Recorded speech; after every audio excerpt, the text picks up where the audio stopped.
သူကဘာသာအပေါင်းတို့မြန်မာနိုင်ငံသားအပေါင်းတို့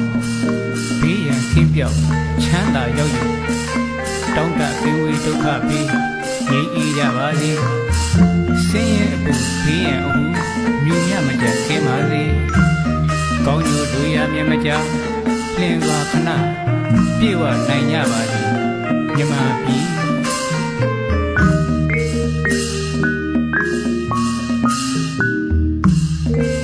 တို့ပြည်ကြီးအေးချမ်းပါစေဘုဒ္ဓမြတ်တော်ဝေဘေးရန်ပေါင်းတွေကင်းရှင်းကြပါစေအမျက်ဆုံးတရားဆောင်တဲ့မြန်မာပြည်ကတ်သုံးပါကျော်လွှားနိုင်စေရှေရနာသုံးပါစီကတ်တဲ့မြန်မာပြည်